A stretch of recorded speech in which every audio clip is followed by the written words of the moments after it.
भाई एवं बहनों नमस्कार, नमो नमः। आप लोग का संस्कृत संगम में स्वागत है। आप पढ़ रहे हैं किरातार्जुनीयम। किरातार्जुनीयम में द्रौपदी उद्बोधन चल रहा है। द्रौपदी का क्रोध उद्दीप्त हो रहा है। अपने क्रोध के आवेश में आकर के तमाम बातें कह रही हैं। किसके प्रति कह रही हैं? ये जो है युधिष्ठिर के प्रति कह रही हैं। ठीक है, 33वां श्लोक देखेंगे आज हम। इसमें तो अनुप्रास अलंकार है और सभंग श्लेष है। सभंग और भंग दो हैं, श्लेष के दो रूप हैं, अभी बताएंगे। सभंग माने तोड़कर जो अर्थ देता है, और बिना तोड़े अभी अर्थ देता है। ठीक है, चलिए वंशज छंद देखते हैं। जतौ तो बंधत मोदेरे तम जरौ, जतौ तो बंधत मोदेरितं जरौ, जतौ तो बंधत मोदेरितं जरौ, अवध्ये कोपस्य विहन्तुरापदां, भवन्ति वैश्या स्वयमेव देहिना, अमर्ष शून्येन जनस्य जन्तुना, न जात हार्देन न विधि सादरः। यहाँ तोड़ेंगे तो अलग दर्द अर्थ देगा, अलग एक में बात करेंगे तो अलग अर्थ देगा। न जात हार्देन न विधि सादरः। ठीक है, अबध्य कोपस्य विहन्तुरापदां। विहन्तु, विहन्तु यहाँ ले लेंगे तो विसर्ग ले लेंगे तो यहाँ आपदाम हो जाएगा, आपदाम। ठीक है, इस टाइप अर्थ दे रहा है। अवध्ये कोपस्य विहन्तुरापदां। विहन्तु आपदाम हो गया। आबद्ध कोपस माने सफल क्रोध वाले, सफल क्रोध वाले। ठीक है, आपदाम। ठीक है, आपदाम, आपदा मीन आपत्ति, अभिहंत मीन विनाश करने वाले, विनाश करने वाले।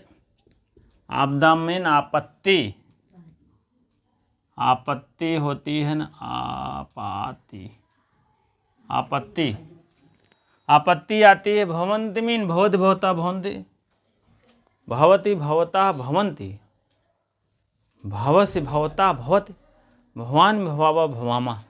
लट लकार का प्रथम पुरुष का बहुवचन है। भवन्ति मीन होते हैं।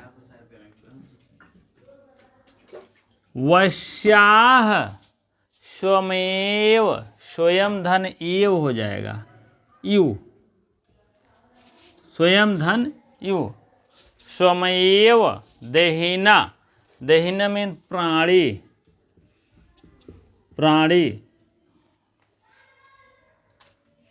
जंतुना एक बार आया था टीजीटी में, जंतुना मीन होता है जंतु। जंतुना मीन यहाँ हो जाएगा आपका मनुष्य रूपेण देहिनः। जंतुना मीन यहाँ प्राणी भी हो जाएगा, प्राणी द्वारा, प्राणी द्वारा। इसमें देख लो भैया, जंतुना, जंतुना मीन प्राणी, व्यक्ति, पुरुष,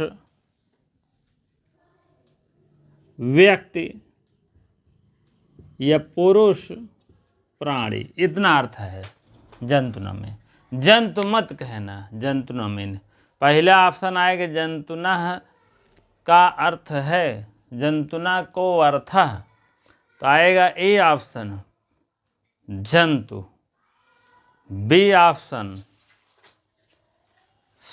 शेर, सी ऑप्शन व्यक्ति या पुरुष प्राणी, सी ऑप्शन। इसमें से सभी तो इस टाइप जानिएगा, आप प्राणी को आप मारिएगा व्यक्ति को। ठीक है, भवन्ति मीन होते हैं स्वयमेव, स्वयं धन यू, तो हो जाएगा स्वयं अपने आप ही,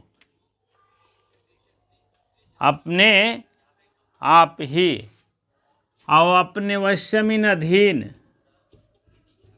और अपने आप ही, अपने आप ही, अपने आप ही। यहाँ स्वयं धन एव होगा, ठीक है, यहाँ हलंत आ जाएगा स्वयं में, ठीक है, एव मतलब गुण संधि नहीं विधान करेगा। अमर से सुनेन जनस्मिन लोगों को षष्ठी एक वचन का रूप है। अमर से सुनेन माने क्रोध के द्वारा, अमर से सुनेन क्रोध के द्वारा। अब देखा जाए तृतीय एक वचन का रूप है, ठीक है। अमर्त सोनेन जनश जंतु न, क्रोध के द्वारा नहीं, अमर्स, मर्स माने मर्स, अमर्स सुनेन, सुन माने जीरो, तो अमर्स क्या हो जाएगा, क्रोध क्या है, क्रोध रहित है, क्रोध नहीं हो पा रहा है। किसको, अगर अमर्स सुनेन किसका विशेषण है तो आप युधिष्ठिर मारिएगा, ठीक है। अमर्स सुनेन कौन है, युधिष्ठिर है। लोगों माने उस लोगों के द्वारा नहीं हो पा रहा है क्रोध। न मीन नहीं, न मीन नहीं, और इधर न मीन नहीं। अब दोनों का अर्थ अलग अलग दे रहे हैं। जात हार्देन, जात हार्देन, जात मीन, जात हार्देन मित्रों के द्वारा,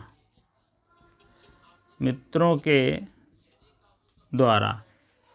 अब यहाँ तोड़ लीजिएगा, विशद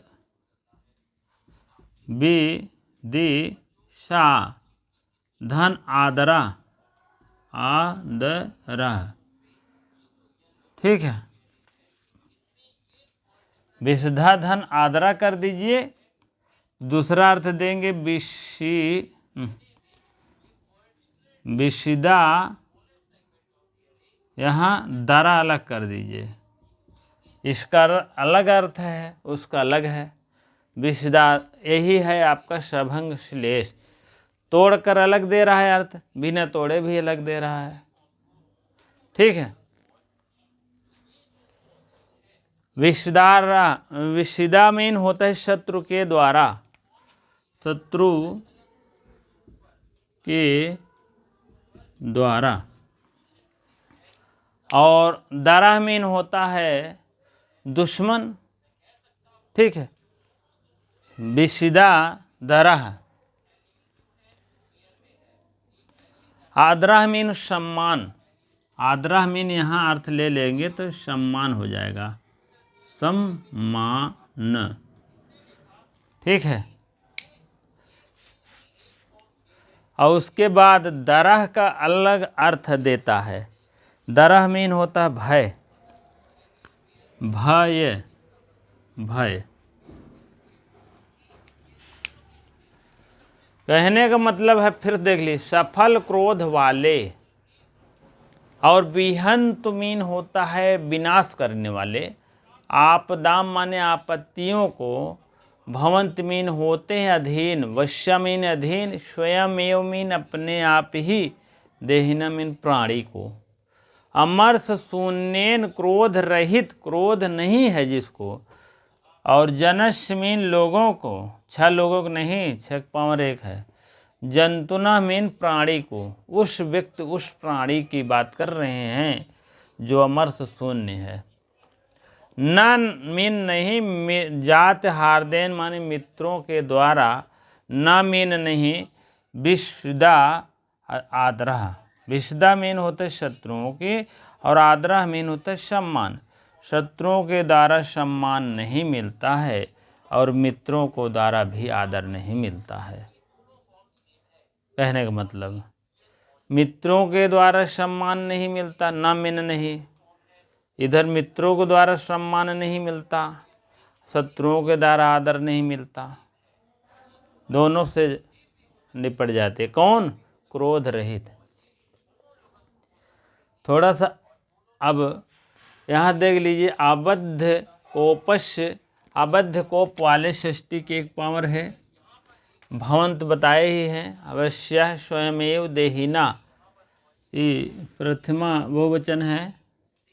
और करहे सफल क्रोध वाला, सफल क्रोध वाला वाले, विहंतुरापदः, विनाश करने वाले, आपत्तियों को, आपदा माने आपत्तियों को जो विनाश, आपत्तियों में विनाश कर बैठे। अभवंत मिन होते हैं, अधीन माने वह, अपने आप मिन, द्रेहिना मिन प्राणी। अमर्थ शून्यन, ऐसे लोगों को, ऐसे व्यक्ति की बात कर रहे हैं जो अमर्थ शून्यन है। न जात हार्देन, न तो उनको मित्र कोई आदर देता है, न विसिदा आदर, कहने का मतलब न शत्रु आदर देता है, दोनों आदर नहीं देता है। आदर नहीं देता और भय भी नहीं रहता। ठीक है, थोड़ा अर्थ देख लीजिए। सफल क्रोध वाले, विपत्तियों को नष्ट करने वाले, सफल क्रोध वाले, विपत्तियों को नष्ट करने वाले, विपत्तियों माने विनाश करने वाले, नष्ट करने वाले। मनुष्य सभी प्राणी स्वयं ही वशीभूत होते हैं, स्वयं अपने आप ही वशीभूत होते हैं। क्रोधहीन व्यक्ति के, क्रोध रहित जिसको कहते हैं, क्रोधहीन व्यक्ति के मित्र बनने पर, व्यक्ति के मित्र बनने पर, इस व्यक्ति के मित्र अगर बन रहे हैं तो ना तो उसे कोई आदर प्राप्त होता है मित्रों के द्वारा, और ना ही शत्रु बनने पर भय होता है। कहने का मतलब, अब शत्रु को द्वारा कौन आदर मिले, लेकिन शव को द्वारा भय नहीं होता है। ये आदर चला आएगा मित्रों में और विषुदा चला जाएगा भय में, ये जान लीजिएगा। अब समझ में आ गया होगा। कहने का मतलब, जिसके पास सफल क्रोध वाला है तो विनाश करने में, कोई भी आपत्ति करने में, विनाश करने में अपने आप ही अधीन हो जाते हैं सभी प्राणी के ऊपर।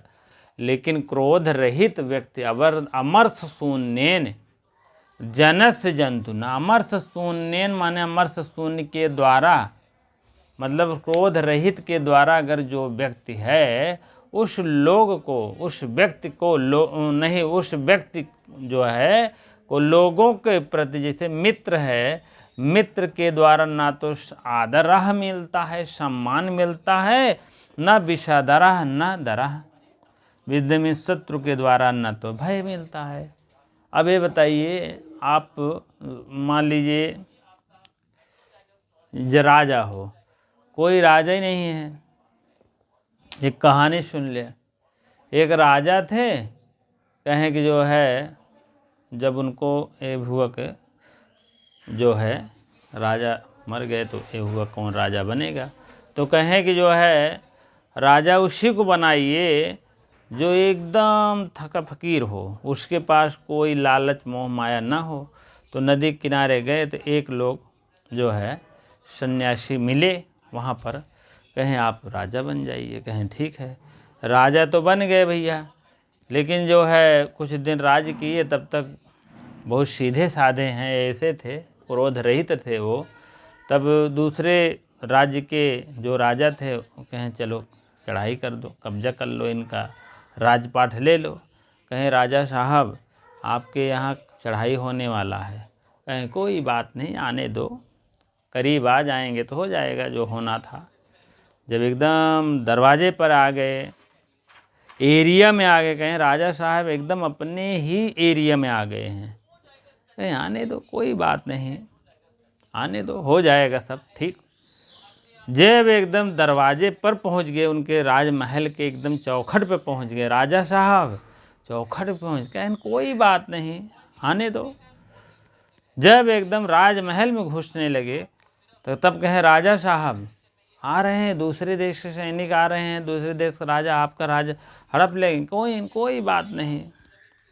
जब एकदम राजमहल घेर करके उनके राजमहल जहाँ सिंहासन था वहाँ चारों तरफ घेरने लगे, तो तब फिर कहें राजा साहब ये देखो आ रहे हैं, चारों तरफ से घेर रहे हैं, आप आक्रमण करिए और आदेश दीजिए हम लोग को।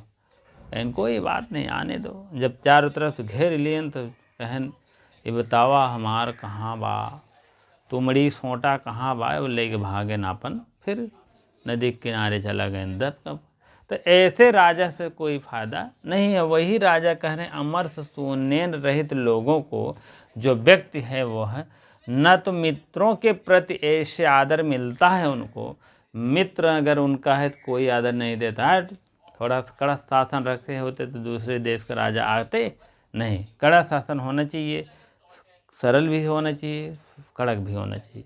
अमर सुनेन न जात हारदेन, मित्रों के द्वारा ना तो आदरह मिलता है, आदर मिलता है, न शत्रुओं के द्वारा दरह मिलता है, न शत्रुओं का भय होता है। कुल मिला करके यही आपके इसी में आप पूछा जाएगा तो कौन अलंकार है, सभंग श्लेष अलंकार है। ठीक है, हाँ। तो सभंग श्लेष और अभंग श्लेष आप जान ही गए होंगे। जो श्लेष है, श्लेष दो भेद होते हैं उसके, एक सभंग श्लेष, एक काक उभय हो, उसको छोड़ दीजिए, काक मीन टोन। सभंग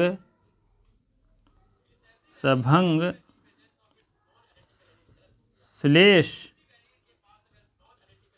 और अभंग श्लेष।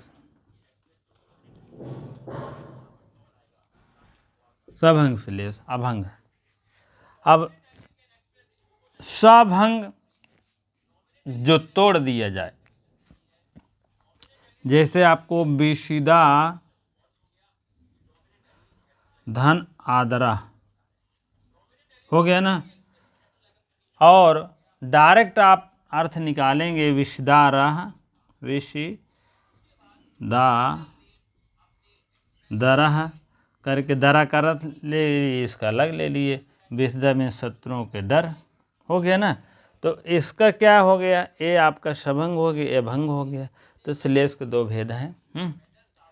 चलिए उसके बाद हम आगे बढ़ते हैं। अनुप्रास आप देख लीजिए, जहाँ वर्णों की बार बार आवृत्ति आती है तो उस लाइन में आपको आप समझ लीजिए कि अब जैसे पा की आवृत्ति देख रहे हैं बहुत ज़्यादा है, वाह की आवृत्ति बहुत देख रहे हैं, वाह की आवृत्ति है। तो या की आवृत्ति देख रहे हैं, या की आवृत्ति है तमाम। तो इस टाइप आपके समझ लीजिए आपका अनुप्रास अलंकार फिट पाता है। और इस लाइन में, इस टाइप लाइन में पूछा जाएगा तो आप अनुप्रास मारिएगा, लेकिन इस लाइन पूछा जाएगा तो आपका आप श्लेष अलंकार बताइएगा, वह सभंग श्लेष, अभंग नहीं। ठीक है, इतनी बात आपकी समझ में आ गया होगा भैया। आगे बढ़िए। जनस्य जंतुनः सब कुछ हो गया है। अब इसमें थोड़ा सा और देख लीजिए, बहुत इम्पोर्टेंट बुक है।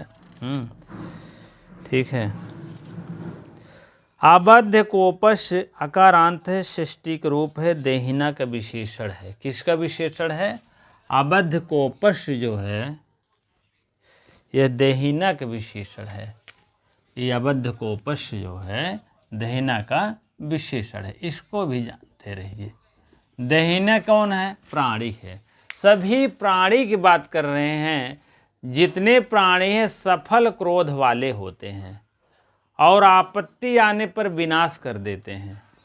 जितने प्राणी हैं सबकी बात हो रहे हैं, किसी के अधीन नहीं रहते हैं, ये बात है। और देहिना का विशेषण है, पुल्लिंग सब है, षष्ठी एक वचन का रूप है, मैंने बता दिया है। आपदाम है, आपदम षष्ठी बहुवचन है, आपदाम, आपदाम षष्ठी बहुवचन है। आम राम शाम षष्ठी बहुवचन है। बिहंत पुल्लिंग है, षष्ठी का एक वचन है। बिहंत कहाँ गवा? बिहंत जो है षष्ठी का एक वचन है। षष्ठी का ऋकारांत है, षष्ठी एक वचन है। और षष्ठी एक वचन हो गया है। और देहिना देहिन शब्द है प्रथमा बहुवचन है। देहिना प्रथमा बहुवचन है मैंने लिखा है। भवंती मैंने बताया लट लकार भू धातु है। अमर्ष शून्यन शब्द है तृतीय एक वचन है। तृतीय एक वचन अमर्ष शून्यन लिखा है। और उसके बाद जंतुना जंतु धातु है तृतीय एक वचन का रूप है। आदरह आदरह प्रथमा एक वचन का है। न में नहीं विशुदा और तृतीय एक वचन का है। ए भी तृतीय एक वचन का है। ठीक है, आदरह है प्रथमा एक वचन को होगा। प्रथमा एक वचन का है। और उसके बाद दरह शब्द आया है तो ए भी प्रथमा एक वचन का है। अब है बाकी आबद्ध शून्यन एह में जो है नए तत्पुरुष है समान समास, इसमें नए तत्पुरुष समास है, इसको जानते रहिए। अमर्ष शून्य नाम मर्ष इति अमर्ष नए तत्पुरुष है। ठीक है, इसमें भी नए तत्पुरुष समास है इसमें। उसके बाद है जात हार्देन जातम यस्मिन जात हार्देन देहिना देह अस्यास्त इस देहिना। वश्य ये सब नहीं ज़्यादा इम्पोर्टेंट है। विशदा आदरह विशदा धन आदरह आपका दीर्घ स्वर संधि है। आपका समणे दीर्घ है आपका, बहुत बढ़िया दीर्घ स्वर संधि है आपका। और विशदा और विहंतुम आपदाम विहंतुम आपदाम। ठीक है, यहाँ पर कौन संधि विसर्ग संधि है विहंतुम और सकार को सो रु आदेश हो जाता है। ठीक है, इस सकार को इस विसर्ग को सा और रा हो जाता है तो विहंतुर आपदाम हो जाएगा। ठीक है, जो नहीं समझ में आएगा तो विसर्ग का क्या काम है थोड़ा संधि में आप देख लीजिएगा। ठीक है, और उसके बाद जनस्मीन लोगों को और आबद्ध प्रकृत प्रत्यय है देख लीजिए। चलिए प्रकृत प्रत्यय थोड़ा सा लिखते चलें तब आगे बढ़ें। हाँ चलिए, आप समास हो गया है। प्रकृत प्रत्यय है आबद्ध कोपश आबद्ध कोपश सृष्टि का रूप है। अब इसमें प्रकृत प्रत्यय देखेंगे क्या है क्या नहीं है। ठीक है, नय धन बध धन यत नय धन बध धन यत। ठीक है, आबद्ध को उपस्य हो जाएगा, नए तत्पुरुष लग जाएगा तो आ हो जाएगा। ठीक है, बद्ध में यत जुड़ जाएगा। और उसके बाद आपको कुप कोपस्य हो जाए। कुप धन घय भावय कुप धन घय और धन भावय धन डस हो जाएगा। ठीक है, भावय कोपस्य हो जाएगा। ठीक है, आप दाम आप दाम ये सृष्टि बहुवचन का रूप है, आप जानते रहें। आंग धन पद आंग धन पद धन कुप धन धन अम। ठीक है, आम वश्या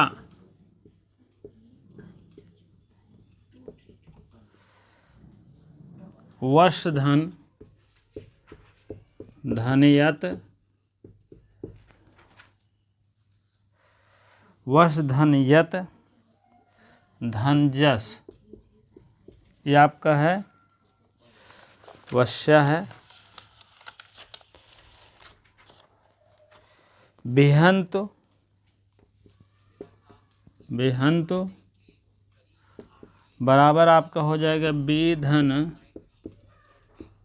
हन धन त्रिच प्रत्यय लगता है। ठीक है, ये सब आप जानते रहें। बिहंत का क्या है प्रकृत प्रत्यय, वश्या का क्या है, आपदाम क्या है, कोपश क्या है, देहिना का क्या है, ये सब पूछा जा सकता है टीजीटी में। कोई ज़रूरी नहीं है कि ही पूछा जाएगा, हर चीज़ आपको याद करना है।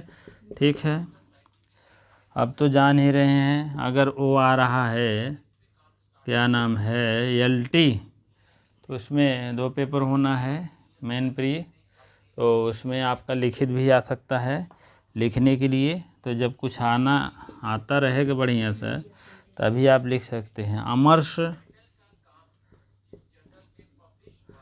अमर्ष बराबर हो जाएगा नय धनमृष धन धन भाव घय धन भाव भावय घय। घय का आशेष रहता है, पुल्लिंग में अर्थ देता है। विशदा आदरह ये सब हो गया है। हार्दिम अमर्थ देखिए भवत भवता भवंत भवत भवता भवत भवाम भवाव भवाम ये सब आपका लटलकार का है, कोई दिक्कत नहीं। अनुप्रास अलंकार है, आपको बता दें अनुप्रास अलंकार है और इसमें आपका वा का ज़्यादा आया है, जा आया है, दा आया है और ना आया है। ये सब आवृत्ति ज़्यादा हुआ है, इसीलिए अनुप्रास अलंकार है। और उसके बाद आपको कौन सा अलंकार है? सभंग श्लेष। सभंग श्लेष भी है, सभंग श्लेष अलंकार और विशदा आदरह विशिदा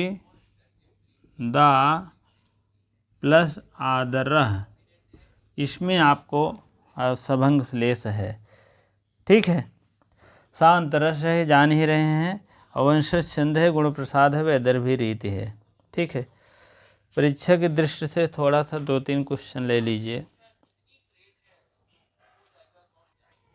हाँ, अब वश्या का प्रत्यय, वश्या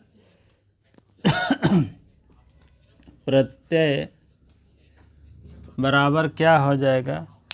प्रत्यय यत प्रत्यय है। परीक्षा की दृष्टि से बहुत बहुत इम्पोर्टेंट है। अवध्य कोपस्य, अवध्य कोपस्य षष्ठी का रूप है। अब इसमें आपका पद का अर्थ है सफल क्रोध वाले, सफल क्रोध वाले। ठीक है, सफल क्रोध वाले इसका अर्थ हो जाएगा। और देहिना पद का तात्पर्य, देहिना पद का तात्पर्य, तात्पर्य तात्पर्य बराबर शरीरधारी, शरीरधारी है, देहिना पद का अर्थ है। अमर्थ शून्येन, अमर्थ शून्येन, अमर्थ शून्येन, अमर्थ शून्येन हो जाएगा। कौन है अमर्थ शून्येन? जनस्य जंतुना, जनस्य जंतु न जात हार्देन,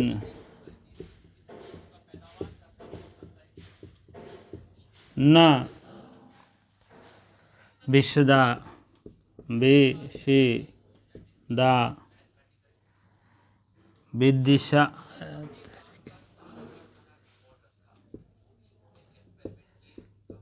अमर्थ शून्येन। ये क्या है? क्रोध के लिए कहा गया है। अब इसमें देख लीजिए, अमर्थ शून्येन क्रोध रहित वाला, जनस मीन वह लोगों को, जंतुना मीन प्राणी को, ना मीन नहीं, जात हार्देन, जात हार्देन मीन मित्र। यहाँ लिख लीजिए अमर सुन क्रोध ना करने वाला, क्रोध से रहित लोग, वह लोग जो क्रोध से रहित हो, जंतुना मीन प्राणी या पुरुष। ठीक है। और न जात मीन नहीं या मित्र, मित्र के द्वारा, विषदा मीन शत्रु, दरह मीन होता है भय। अब यही समझ लीजिए सब बातें। क्रोध से रहित जो लोग होते हैं, जो प्राणी होते हैं, जो पुरुष होते हैं, उनको ना तो मित्र, यहाँ तोड़ देंगे तो आदरह आ जाएगा, न तो मित्र सम्मान देते हैं, न मित्र सम्मान देते हैं, न शत्रु, उनको शत्रु के द्वारा भय रहता है। जान लीजिएगा, न शत्रु के द्वारा भय रहता है, न मित्र उनको सम्मान देते हैं। 2 बार ना आया है, जान लीजिएगा। ठीक है। अमर्ष का क्या अर्थ है? इसमें अमर्ष पूछा है, अमर्ष, ये वाला अमर्ष। अमर्ष का अर्थ है क्रोध। ठीक है, क्रोध है। और दरह का अर्थ है भय। दरह का अर्थ है भय। ठीक है। तो इसी प्रकार से इतना आप लोग बढ़िया से पढ़ लीजिए, लिख लीजिए, राइट कर लीजिए, जिससे कि आपको कहीं कोई भी प्रकार की दिक्कत ना हो। एक एक श्लोक बढ़िया से पढ़िए, कायदे से पढ़िए, जिससे कि किसी प्रकार को आपको कहीं से पूछ ले क्वेश्चन, आप बताने में असमर्थता ना हो। ठीक है।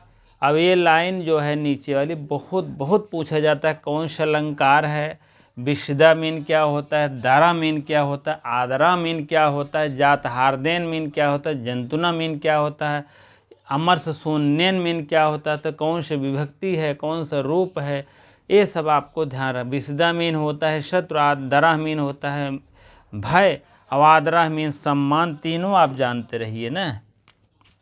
आदरा, विषदा मीन शत्रु, शाह मीन होता है शत्रु। ठीक। आदरा मीन सम्मान, और अमर्ष माने क्रोध, दरा मीन भय। सब कुछ क्लियर हो गया है। अब आप लोग पढ़ते रहें, लिखते रहें, लाइक शेयर वीडियो को करते रहें, और मोटिवेशन के लिए आपको बीच बीच में संजू मैम आते रहेंगे, आपको भी देंगे, हर सब्जेक्ट को देंगे। आप लोग अवश्य पालन करिए और अपने हिसाब से आप करिए। ठीक है, चलिए ठीक है। इसी प्रकार से इतनी देर बने रहने के लिए आपको बहुत बहुत धन्यवाद।